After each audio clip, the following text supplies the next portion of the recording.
الرحيم. الحمد لله والصلاة والسلام على رسول الله صلى الله تعالى عليه وسلم. ربنا أرنا الحق حقا وارزقنا اتباعه وأرنا الباطل باطلا وارزقنا اجتنابه. ربنا آتنا في الدنيا حسنة وفي الآخرة حسنة وقنا عذاب النار. برزان وخشوستان من أمل خزمات كتاب النيابي الجواب الكافي لمن سأل عن الدواء الشافي إمام ابن القيم وتاركاني أسايشي الروح من دس بيه كردوه وباس ما كردوه أسايشي الروح إنسان با تشنشتيك دستبر أبي وبيا أبي يجناك يكي قلوشتانا كأسايشي الروح إنسان دستبر أكا بريتية لقرآن خواندني زور دوام دعاي خيري زور سيهم عملو كردوي زور عملو كردوي زور قرنقة خيناك عملو كردوي زور قرنقة لحياة إنساني مسلمانة إنجا دواي هات هندي فكري رد كردوي ابن القيم كنفسي إنسان جاري واهية علي من شون حازر بدم بابلان بقرز همو أو فكرة ما رد كردوي يعني مثلا أوشتيكوا بيقينة شون بيقول ما بشتيكوا أنا يقينة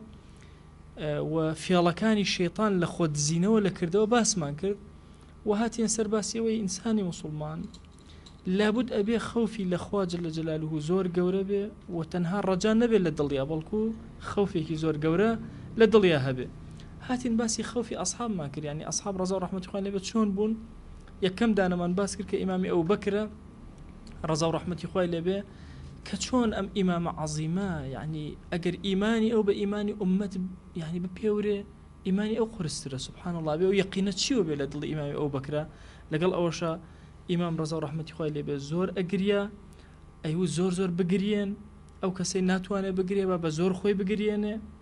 إن جاكاتك لنرجع أوستاوات زاني دارك كوتر دارك اللي أبو الشوازة أوستا يعني لخدمة رب العالمين إن جاء أو بك قد أدبوا يجرين وفرموا خوزقا من جوجايك أبوم لو سرزوية أجل كان أن خواردم بس محاسبة نكرامة خوزقا طالمو يقوم بسنجي كسيكي إيمان داروا أويا كمين لأصحاب رسول الله صلى الله عليه وسلم دوها من كي إمام عمر يعني دور حياة إمام عمر بخوانا رو سبحان الله سرسر أمنه والله أقر يكم يكاني إمام عمر باسكي نازهن لكيو دس بيبكي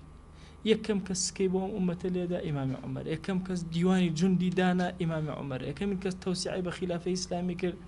إمام عمر يعني يكم كس حتى ميجو بو أم ملة صالح دانا وسرتاي ميجو أم ملة إمام عمر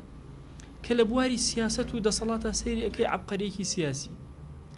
كلميداني جنگو آزايتي لميداني ورياي وشاو كراوي يعني كسيكر أو ناو مديناتي أبر إمام عمر راستو خو إجري الله يمكسن نيتي باجني إبات خدمة في غمري خوا صلى الله عليه وسلم يا رسول الله أمكسم بيننا طبيعي بوشي هاتي فلان والله هاتم سردانا كم شمشيركشي تون أوا إمام قرتويتي ناتو أنا جولبك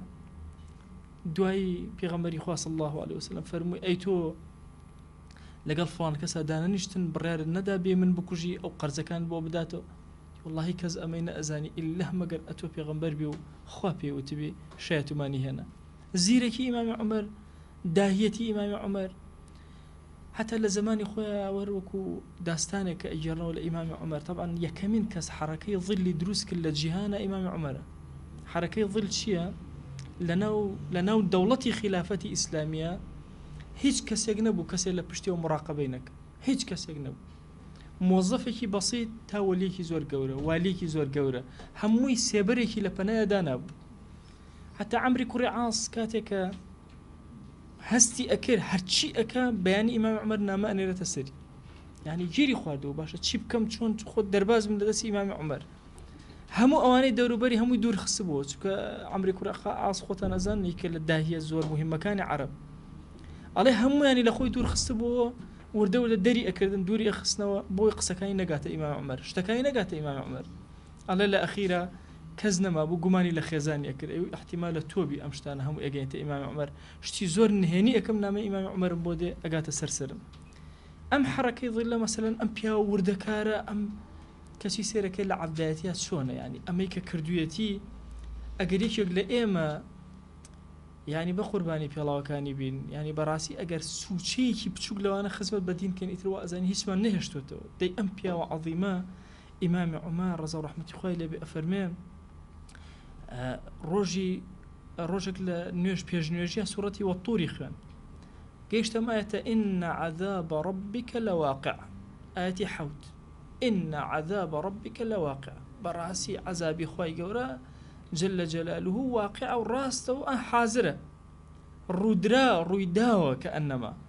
ئەفەرمێ فەبەکە وەشتەدە بوکاؤه گریە ئەوەندە گریە ئەفەرمێ نەخۆش کەوت ئیمام ئەڵێ وای لێ هەر لە ماڵەوە کەوت خەڵک چون سەردانیان دەکرد هەر ئەم ئایەتە تیکرارە کردەوە ئین عەذاب رەبیک لەواقع سوبحان الله ئەم داهیە سیاسیە گەورە سێرەکەی لە بەردەم ئایەتێکی قورئانە چۆن ئەتوێتەوە لە کاتی سەرمەرگا بە کوڕەکەی وتی ڕۆڵە عەبدوڵڵا سەرم بخەرە سەر زەوی سەر خۆڵ بەشکم ئەمە خوای عەظیم سرم ئەبینێ لەسەر ئەم خۆڵە و زەلیلیم ئەبینێ و ڕەحمم پێ ئەکە ئەی هاوار بۆ دایکی من ئەگەر بێت و خوا لێم نەبووری ئەڵێ سێ جار ئەمەی کرد و ئینجا وەفاتی کرد ئەفەرمێ جاری وە هەبوو بە ئایەتێکا تێ ئەپەڕی لە ویردی شەویە ئەوەندەی دووبارە ئەکردەوە چەند ڕۆژێک لە ماڵەوە ئیتر نەئەتوانی بێتە دەرەوە خەڵک وایان ئەزانین نەخۆش و سەردانیان ئەکرد هەر ئیمام عومەرە مەشهورە وكان خطان أسودان في وجهي على خديه دو خالي يا دو هيلي الرش لسر قوناي دروز بو أو ندقر ولا برخاتي رب العالمين طبعا استئمل لوجه تصوري أمانة كين والله باشا شلون يعني دو هيل دروس أبد تصور كان من كسم بيني وكبلاي زور قرسي بسر هاتوا دواي فترة بيني سبحان الله هستم كده دو هيل ليرة دروز خو ئەگەر دەوامی هەبێ هەر ڕەشیش ئەبێتەوە بە یەکجاری بەوەکو جۆگەلەی لێ کوڵمی ئینسان زۆر ناسکە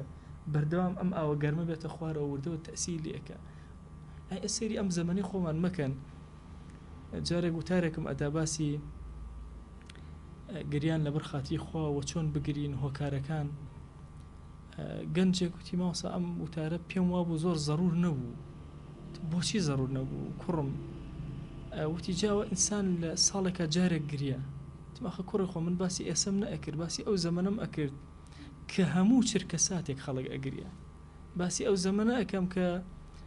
ئیمامی شەعرانی ئەفەرمێ چووە مزگەوتێک نوێژکەم ئەڵێ دوایی لە شوێنێکە تەڕیم بینی وەمزانی میزی مناڵە ئەڵێ دوایی کە سێرم کرد جێسوژدەیەک نەبوو تەڕ نەبێ هەموو جێسوژدەکان تەڕ یعنی سەری ئەم زەمەنە وشکە مەکەن ئێمە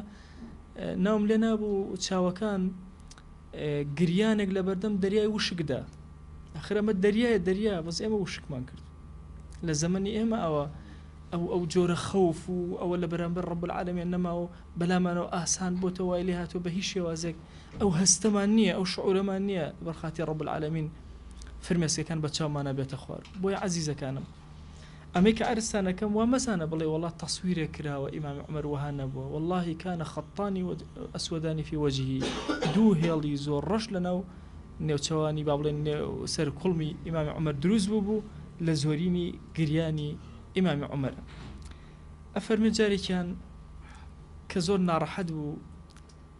ابن عباس طبعا عبدڵای کوڕی عباس ئیمامی عومەری زۆر خۆشەویست و ئیمامی عومەری ئەوی زۆر خۆشەویست زۆر کە لە مەجالیسی گەورە پیاوەکانی ئەصحاب ابن عباس مناڵێک بوو ئیمامی عومەر ئەیفەرموو با بێتە ناوتە چکە عالم پێغەمبەریان صلی الله عليه وسلم دعای بۆ کردووە اللهم فقهه في الدين وعلمه التأويل خوای گیان فێری فقهی دینیکە فێری تەویلیکە بۆ یەکێک لە مفەسیرە زۆر گەورەکانی ئومەتەی ابن عباس ئیمامی عومەری زۆر خۆشەویست ئیمامی عومەر هیلاک بوو لە سەرمەرگە هاتە لای وتی مصر الله بك الأمصار وفتح بك الفتوح وتي أي إمام بو خفت أخوي هارشي أو شارنا أبيني كاموي أودان هموي بسر دسي تو أودان كرايو أو هم فتوحات أبيني توز يبوين لزماني تو يا أمتي إسلامي جيش تفرس الروم دنيا يقرد وفعل إن جا دسي فكر أو كرد زوري وز فرموي بس وددت أني أنجو لا أجر ولا وزر بخوا تمنام أوي رزقارم بين لبردم رب العالمين هیچ ئەجر و پاداشتم نەبێ هیچ گوناهیشم نەبێ بە سەلامەت دەرچم هەموو ئەوەی کردوم بناکاتە بای ئەو گوناهانەی کە کردوم سیرکەن ئەو پیاوە گەورانە چکە جوان تێگەیشتون لە ڕەجا و لە خەوف لە هەردووکیان تێگەیشتون لەگەڵ ئەو هەموو ڕەجابوونەی کە بەخوا هەیەتی ئەو هەموو خزمەت و کردەوەکە ئیکە هێشتا ئەترسێکە خۆی گەور لێ قبول نەکرد ئەمە لەوە هات یعنی ئێمە بین هیچ کردەوەمان نەبێ پاڵی لێ بینەوە لە پەنای ئەوەی هیچ کردەوەشمان نییە دەست پێ بکەین قسەی گەورە گەورە بکەین و بڵێن والله خوا ئەرحەم الراحیمینەوە ئینشاءالله عەفومانەکە و ڕەحمی خوا و ئەجری خوا یعنی ئەبێ ئینسان بەڕاستی ئەو لایەنی تەخفیفە زاڵکە ئینجا ئەتوانێت ڕێک بێت ئێمە یەکێک لە هۆکارەکان لە هەستەکەی ئێستا خەڵک کەم خۆی لە گوناه ئەپارێزێ هۆکارەکەی چییە؟ هۆکارەکەی ئەو لایەنەیە ئەوەندە لایەنی ڕەجاکەمان سیر کردو لایەنی خەوفەکەمان لایەت کردو دەبینەمە ئەصحابی ڕەسوول الله صلی الله عليه وسلم بزانە چۆن لایەنی خەوفەکە زاڵ ئەکەن بەسەر حتا لایەنی ڕەجاکە لەگەڵ ئەوەشا بێڕەجانین لە رب العالمین ئەی ئیمام عوثمان ڕەزا و ڕەحمەتی خوای لێ بێ ئەفەرمێ جارێکیان لەسەر گۆڕێک وەستا گریا طبعا ئیمام عوثمانێکێک بوو لەو کەسانی کە ڕیشی زۆر گەورە بوو ئەفەرمێ ڕیشی کاتێکە دانیش لەناو باوەشیا بوو ئەفەرمێ گریا هەتا ڕیشی هەر هەمووی تەڕ بوو وتی ئەی هاوار ئەگەر من لە بینی ئاگرا و بەهەشتا بم بەخوا ئەبێ ئاوە سەربەرزکەمەوە چاوەڕێکم نازانم بۆ ئەم لام ئەبەن یا بۆ ئەو لام ئەبەن چاوەڕێ ئەو ئەکەم خوا بڕیارم لەسەر بدا بەو خوای ئەگەر لەو بەینا بم ئیتر گەشتمە ئەوە بە شەرتێ پێغەمبەریان صلی الله عليه وسلم فەرمووی ما ضر ما فعل عثمان بعد اليوم عثمان هەرچی بکات لە دوای ئەم ڕۆژەوە کە ئەو خێر و خێراتە گەورەی کردو لە جەنگی تەبووکە ئیتر هیچ تا خوا لێ ناگرێ هەرچی بکە ئەفەرمووی والله ئەگەر لە بینی بەهەشت و ئاگرا بم نازانم بۆ کامیان بڕۆم لەو کاتە حەزەکەم خۆڵەمێژ بم حەزەکەم ڕەماد بم خۆڵەمێژ بم هیچ نەبم پێش ئەوەی پێم بڵێن مەسیرە بۆ کامیانە حەزەکەم بە خۆڵەمێش و نەمێن طبعا باسی ئەو مەشهدەیە وإذا الوحوش حشرت ئەوە لە ڕۆژی قیامەتە سبحان الله خەلایق هەموو ئاوەستاوە خۆیانە محاسبە کرێن محاسبەی ئاژەڵەکان دەست پێ لە فەرمایشتە هاتووە بزنێکی شاخدار زەری دابێت لە بزنێکی بێشاخ عقوبەی لێ ئەسەندێتەوە لە ئاژەڵ سەندابێتەوە لە من ناسەندێتەوە زوڵم ئەمەیان زوڵمی لەوی تریان کردووە خوا عقابی زوڵمەکەی لێ ئەسەنێتەوە لە دوای ئەوەی کە هەموو عقابەکەیان لێ وەرگیرایەوە ئەو لەو ئەداتەوە کۆتایی پێهات یەکسەر هەر هەمویان ئەبنە گەڵ بە ئەمری خۆ یا لەیتەنی كنت تراب کافر بۆ هاوارەکە خۆزگە گەڵ بم چکە ئەبینێ ئەوان بوونەوە بەگەڵ خۆزگە گەڵە بوون وەکو خۆڵەمێشیان لێ ئیمام عوسمان فەرمێ والله لەو بینە چۆن ئاژەڵەکان ئەبنەوە ڕەماد و نەئمێنن ئەبنە سووتوو حەزەکەم مە سووتوو بەس ئەوەنە پێم نەوترێ ئایا بۆ کوێ ئەڕۆی نەبادا پێم بوترێ بەرەو ئاگر ئەڕۆیت و تەحملی نەکەم ئەوە ئیمامی عەلی ڕەزا و ڕەحمەتی خوای لێ بێ مەشهورە بە گریان و بە ترسی هەمیشە لە دووشت زۆ ئەترسا ئەی فەرموو طول الأمل هیوای زۆر و هادلی ئەکا زۆر گوناهکەی هەر ئەڵێ نە تەوبە ناکەم دواتر ئەیکەم کاتێ ئەزانین لەدەست دەرچوی طبعا یەکێک لەو شتانەی کە ئینسان ئەفۆتێنە هیوای گەورە و دوور و درێژە وا تەسەوڕکە ئەمێنێتەوە لەسەر زەوی بەخۆی ئەمە هەمومان ئێرە بەجێ هێڵین ئەی تۆ تەسەوڕ کە کەسێک ئەبینی مەسەلەن ئەو هەموو جوهدە ئەکا بۆ دنیا ئەی شتێک بۆ قیامەت هیچ نییە چۆ قیامەتی وێرانە ئێم پێویستمان بەوە هەیە کە بەڕاستی لایەنی قیامەتمان زۆر ئاگا لێبێ بڕواکەن تۆڵی ئەمەل جاری وا هەیە قەیناکە بە ئەم ساڵە بێتەوە ئەو ئیشە ئەەکەم بۆ خواگیان ئەو ساڵە ژێتەوە نەوکرد ئەم ساڵی تر هاتەوە ئەیکەم ئەوی تر هاتەوە نەتکرد ئەوی کاتێ بە خۆت زای تەواو بووی کۆتا بووی هیچی شێ نەکرد بۆیە زۆر گرنگە ئێمە زۆر ئەگەمە لە تۆڵی ئەمەل بێ جارێک لە لادەیەک مەلایەتیم ئەکرد پیاوێکە بوو بیرێکی لێدا بوو طبعا ئەو بیرەی هەر بە نازانم بە چەقشێکی پێ بوو ئەوە نەبوو نازم تەک لێ ئەدا هەمووی بەرد بوو ئیتر هەر خەریب و تەقەی ئەهات و ئەوانە هەموو جارێ ئەموو ئەرێەوە تۆ بە تەمای چیت ئەی مامۆستا ئەو ئاوەی هاتە دەرێ ئەلەوێ ئاوا سێوێ دەکەم ئەلەوێ نازانم چی ئەەکەم بە هەولێری بۆی باسە کردم ئەلەوێ ڕیزە سێوە نێژم لەوێ چی ئەەکەم و باخەکەم ئاوای لێت و خەڵک لێوەیەت لە مەسیفەوە ئەگەڕێنەوە بەم جادا ئەوە سەیری ئەەکەن و مش هەموو جارێ ئاوا دائنیشتم لەگەڵی هەندێک قسەم بۆ ئەکرد و ئیتر تۆزە قسەی کرد ئەچۆ ناو چاڵەکە دەستی پێ ئەکردەوە بەیانێکی زوو خەوێکی بینی بوو وتی ماوەسا خەونێکی زۆر ئەجام دیوە وابزانم حەچی وتم دێتە دی جوان کومەژتم وتی والله ماوەسا لە خەومە سبحان الله ئەم بیرەم تەقی ئەوکە ئەهاتە سەرەوە هەموو خەڵک هاتبوو لە هەولێر هاتبوو لە مووسڵ هاتبوو لە دهۆک خەڵک هاتبوو هەر هەمووی ئاوەستان و سەری کانیاوەکەی منیان نەکرد ئەوەنە ئاوەکە جوان بوو وتم خوا ڕەحم کە ئینشاءڵڵا ئەگەر لە خۆ بێت و خوا بوو پارێزێ دوای من ڕۆشتم سەفەرێکم کرد کە هاتمەوە وتیان کورە مامۆستا ئەگەر لێ نییە وەفاتی کرد چۆن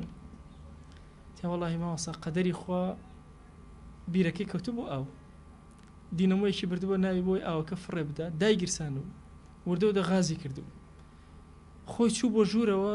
هاواری کردبوو لە کوڕەکەی فریام کە و کەوتبووە ناو ئاوەکە کوڕەکەی چوو بە دوای کوڕەکەی خنکە شوانە لێوە بینی بوونی ڕای کردبوو ئەویش خنکە یەکێکتر لە دوورەوە بینی بوونی چەند گولەیەکی تەقان بوو چوو بە دوایانە ئەویان بە چ حاڵە سێهەمیان سێ کەسی تیا مرد و چوارەمیان بە چ حاڵە هێنایە دەرەوە و هەموو خەڵک کۆبوونەوە کەس نەیەتوانی مەیتەکانی لە ئاوەکە بێنێتە دەر حریقی مەسیف هاتبوو هەولێر هاتبوو قوواتێکی زۆر هاتبوو خەڵک هەمووی ڕای کردبوو هاتبوو ئەولادیانە هەمووی داڕژا سبحان الله ئەو هەموو ئەمەلە گەورە بەم بیرە کۆتا بوو ئە پیا باشێکیان وتیان گەنج زۆر ئەمریا پیر هاوار گەنج چونکە دائما لەناو کۆمەڵگا سێرکە پیر کەمترە کەوابوو ئەم گەنجانە ناگەنە پیری لە ڕێ ئەکەون ئەمرن تەواو ئەبن ئێمەش زۆر ئەمەلمان هەیە زۆر ئەمەلی یەکێک لەو شتانی ئیمامی عەلی زۆر لێ ئەترسە ئەمەلی درێژ بوو سبحان الله ئەمەلت زۆر بێ زۆر بێ زۆر بێ ئینسان جاری وایە ئەمەلی زۆر تەواوی ئەکە هەر یەکێک لە ئێمە ئێستا تەسەوور کە قەت ڕۆژێک لە ڕۆژان وانە بۆ دابمێنین نان نەبێ بیخۆین و لە برسا بمرین بەڵام ئەها سیرکەن بڕواکە جاری وای ئینسان ماڵێکی زۆر جوان خۆی گەورە پێ عەتا کردووە ملیۆنێ مرۆڤ لە زەویا کۆکەرەوە ئەم ماڵی ئەمیان نییە کەچی ئەم ماڵی لێ تەنگە بێ بەخوا ئەمەی غەڵەتە ئەوەی غەڵەتە ئەوەی غەڵەتە ئەوەی غەڵەتە ئەوەی غەڵەتە دەی شەیتان وازی ئەم ماڵە جوانە ئەڕوخێنەوە هەم دەست پێ ئەکات دوای ئەوە هەم مودەتێکی تر ئەڵێ بەخوا ئەمەشی غەڵەتە دەست پێ ئەکاتەوە دوای ئەو هەر وەفاتی کرد کوڕەکانی ئەڵێن ئەی دەتخوا باوکم ئەمە خەریتێک بوو کێشا بووی وەڵا باوکم هیچی نەئەزانی اینجا ئەوەژی ئەڕوخێن دەست پێ ئەکەنەوە سوبحان الله جیل لە دوای جیل ئەڕوا ئەمە هەموو تۆلی ئەمەلە تەسەوور کە جاری وای ئینسان ئەوێت تەوبەکە فریای ئەو ناکەوێت شایەتمان بێن فریا ناکەوێت ئەو هەموو ساڵە ویسوی تەوبەکە نەیکرد لە کەناری مەرگە چۆن تەوبەی پێ ئەکرێت چۆن بوەستێ چۆن چی جوابی خوا باتەوە بۆیە عەزیزەکانم طولی ئەمەلێکێک بوو لەو شتانە ئیمامی عەلی زۆر لێ ئەترسا دوو ئیتیباع الهەوا ئینسان هەوای هەرچی ود ئەم شوێنی کەوێ ئەی فەوتێنێ بالضبط وەکوچی ئەوهایە کەسێک هەڵخلیسکا بێ شوێنێکی تر بینە لە خوارە بڵێت تخوا خۆ من هەڵخلیسکاوم با بشم بۆ ئێوەش با بڕۆم بۆ ئێوەش ئەڵەن کابرایەکە بوو کەوتو بۆ ناو بیرەوە بیرەکە تەپی بوو چاری نەوە بێت دەرەوەی کورە دێکیەوە کە ناوش پیا بماڵ خۆ من تازە نایەمە دەرەوە باشە بڕۆکەن جاری وهەیە طبیعەتی ئینسان ئەوە لە ئیتیباعی هەوایە قاچی هەڵخلیسکا ناوێ هەڵسێتەوە هەنگاوی دووەم ئەنێ قاچی هەڵەڵسیە سێهەم چوارەم کە تەواو ئەبێ بۆیە ئێمە بەڕاستی زۆر پێویستمان بەوەیە کە لە مەسائیلی طولی ئەمەل و ئیتیباعی هەوایە بوەستین کی ئەڵێ ئەم لەحظەی کە تۆ ئاوە سەر ناخێتە سەر پشتەکەت کۆتا لەحظەی ژیانێک کە نەتوانی سەر بەرزکەیتەوە جارێکی تر کی ئەڵێ ئەم دەقیقەیە کە تۆ ئێستا بەدڵ ئەڵێ ئەستەغفر الله کۆتا ئەستەغفر الله تۆ نییە لە ژیانە کەس نازانێت بۆیە عەزیزەکانم ئەم دوو خاڵە ئێمە فەوتانوە فەرمووی ئیمامی عەلی ئەی فەرموو واللهی طولی ئەمەل ئاخرەتی بیرە خاتەوە اتباعی هەوا و شوێن کەوتنی هەوا و ئارەزوەکان وات لێ ئەکا کە نەتوانی حەق ببینی دائیمە شوێن بەتاڵ بکەیت حەقت لێ کوێر ئەبی لە ئاستی حەق نابینی بەڕاستی مەسائلی بینینی حەق ئینسان هەندێک جار هەوڵ ئەدا یعنی حەق ببینێ و ناتوانێت هەوڵ ئەدا چاوی بکاتەوە چاوی پێ ناکرێت خوا بۆ خاتی گەورەی خۆی بمان پارێزە لەوەی کە خراپە لە پێش چاومان شیرین بێ بڕواکە ئینسانی تر چاو ناکاتەوە ناتوانێت چاو کاتەوە هەموو حیاتی ئەفۆتی بۆیە ئەم دوودانەیە ئەبێ زۆر ئاگەمان لێ بێ ئەی هاوار ئیمام ئەفەرمێ کورەوە دنیاتان ڕۆشت هەموو ڕۆژێ هەنگاوێک ئەڕۆی بەرەو ئاخرەت دنیا ئەڕوە ئاخرەت بەرەو پیرە دێ هەمووشیان کوڕیان هەیە ئاخرەت کوڕی خۆی هەیە و دنیا کوڕی خۆی ئەمڕۆ کردەوە ئەکەیت و کەس لێو ناپرسێتەوە چی ئەکەی بیکە لەسەر زەویە سبەینێ هیچ کردەوەیەک نامێنێت تەنها لێ پرسینەوە نەبێت لە بەردەم خۆی. ئێمە مەسەلەن چۆن بین لە بەردەم ڕەب العالەمین، چۆن بچینەوە بەردەم خوا جەل جەلالوو. یعنی هەر یەکێک لە ئێمە بیرکاتەوە چۆن خوا جەل جەلالوو ئەگەر ڕامگرێ پرسیارم لێ بکە هەموو لەحظە و چرکەکان، ئەشە بەس پرسیاری نوێژی جەماعەتم لێ بکە چی بکەم، بەس پرسیاری ئەوم لێ بکە یعنی زیکرەکانی بەیانیان و ئێواران خوێن من چی بڵێم، پرسیاری نوێژی زوحام لێ بکە چی بڵێم، پرسیاری فەرزەکان و ئیخلاصتیایە و خشوعتیایە چی بڵێم. یعنی بەڕاستی ئینسان طولی ئەمەل زۆر کات ئەیفوتێن. دۆستێکم هەبوو زۆر کات ئەیوو 70 ساڵ ئیتر ئینسان هیچ مەجالێکی نامێنێ، لە 70 ئەبێت تەنها خەریکی خواناسی بێ واز لە دنیا بێنە بە کولی. هەموو جارێ ئەموو جاکی ئەڵێ ئەگەینە 70 ئەو ئەمێ دەکەم بگەین، بەڵام لە 70 بە دواوە ئیتر چوونە دەرەوەمان نامێنێ، جوڵمان نامێنێ. سبحان الله زۆر لە عمرێکی لاویە بە حادسەیەکی سیارە کۆتایی پێات کە خۆشی تەسەووری نەکرد. حوالی 35 ساڵێک نیوەی ئەو عمرەی کردو تەواو. ئێمە نازانین ئەمەلەکانمان زۆر گەورە، هیواکانمان وەڵڵاهی ئێستا لەم ژووری خۆمانە زۆر ممکنە ئەمە ئەخیر دیداری ئێمە، زۆر ممکنە لە سبەینی نزیکە ئەخیر دیدارمان کەس نازانێ. زۆر کەس هەبوو خۆی ئامادە کردبوو، تەختیتی دانابوو، نەخشەی دانابوو چی بکە، هەموو نەخشەکانی کۆتایان پێات. ئەمە فەقەیەکمان وفاتی کرد، مامۆستا بەختیار دەفتەری یادداشتەکانیم سەیرە کرد کە بەرنامەی 2007 داناوە چی بکە، و نازانێت ناگاتە ئەخیری ساڵ ئەبێت چۆن بکە، شەوان ئەبێ ڕۆژان چەندێک کتێب بخوێنێتەوە، چەند ذیکر بخوێنێت، چی بکە. لە یادداشتەکان نووسیوتی ئەمانە بکەم ئەم ساڵ بۆ ئەوەی ساڵی ئایندە شتێکی تر بکەم، ساڵی ئایندەتر گەورەتر. زۆر کات ئەهات ئەیوت مامۆستا باشە من چۆن ئایندەی خۆم دامەزرێنم، مەسەلەن کە بووم بە مەلا چۆن فەقیر ڕاگرم، چۆن چی بکەم. ئەو بێئاگا لەوەی کە ئەجەلەکەی بای ئەوە نێ بێتە مەلا، بەڵام ئامالەکانی ئەها ئامالێکی دینی گەورە. ئێمەش بەڕاستی طولی ئەمەل جاری وهەیە لە دنیاەوە ئەمال لێ ئەکا کوێرمانەکە، جاری واش هەیە طولی ئەمەلی ئاخرەت وامان لێ ئەکا نەشاطێکمان ئەداتێ عەمەلکەین عەمەل. بۆ ئینسان وا تەسەوور نەکە وەڵڵا جاری وا هەیە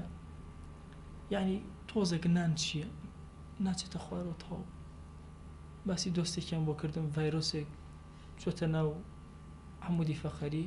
بەس تەنها ملی ئیشەکە تەواو کۆتایی پێهات، لاشەی کۆتایی پێهات. دۆستێکم کچێکی جوانی هەبوو لە پڕ ئەم کچێوەکو پەڕۆیەکی لێ هەپڕ، هیچ حەرەکە و جوڵەوە تەنها چاوەکانی ئاوا ئەکردە و دایخستە. یعنی ئێمە باشە بۆ ئەوە چاو قایم، هەتاکەی چاو قایم، هەتاکەی مەسەن ئەمەلی زۆر بڕۆ ئەی لەکوێ ئەی بچڕێنی. وەڵڵاهی هەموو ڕۆژێک هەموو لەحظەیەک ئەها پێغەمبەریان صلی الله علیه وسلم ئەفەرمێ ئیمانی نییە ئەو کەسەی وەسەتەکەی شەو نەنووسی، یعنی ئەگەر هەیە تۆ بەینی خەبەرە نەبێتەوە. زۆر طەبیعیە مەسەن لە ماڵەوە کۆمەڵی قەرزاری ناتەوێت کەس بزانێ بەم قەرزانە، ئەمە ئەمانەتی خەڵکە لە ناتە، بینوسە لە دەفتەرەکە داینێ، با کاتێک کە مردی بزانن چیت بۆ بکەن، چۆن قەرزەکانە بدەن. زۆر کات ئینسان ئەو دەفتەرەی کە ئەینووسێت ئەگەر نەشی دابێتەوە ئەمە شتێکە بەرزی کردێتەوە لە بەردەم ڕەب العالەمین خوایە من ئەو کەسە وەسەتەکەی خۆم نووسی. باشە ئەو فەرمایشتە مەبەستی چییە؟ یعنی هیچ شێوێ بەتەوە بەیانی مەبە، ما بنووسە تەواو کۆتات پێهات. بۆ کە چوویتە دەرەوە بسم الله توكلت على الله ولا حول ولا قوة إلا بالله، لا حول ولا قوة إلا بالله، لو شي حول بي بسرت تونما، لا حول ولا قوة إلا بالله. بۆیە پشت ئەبەستی بەخواکە ئەچیتە دەرەوە. بۆیە عەزیزانم والله یەکێک لەو شتانە ئەم میلەتەی ئێمە فەوتان و هەموو ئومەتی ئیسلامی فەوتان و مەسەلەی طولی ئەمەل. زۆر ئەمەلمان درێژە، وا پێمان وایە زۆر ئەمێنینەوە لەسەر زەویە، بۆیە هەمیشە بیرمانەوەی دنیامان چەند جوان بێت، ئەی ئاخرەتمان چۆن بێت، ئەی چەند کەسمان هەیە لاشەی وەکو دڵی ئەیوب ساغە، بەڵام وەڵڵاهی دڵی وەکو لاشەی ئەیوب زامار. ئەگەر ئەیوب هەڵگێڕیتەوە ئێمە ئەبزان کووە ناخمان چی تێ ئاچەنێک شوێنی هەوا کەوتوین و ئەو هەوای وای لێ کردین کوێر بووین کوێر حەق نابین خۆ بە ئاسانی ئینسان ناتوانێت حەق ببینێ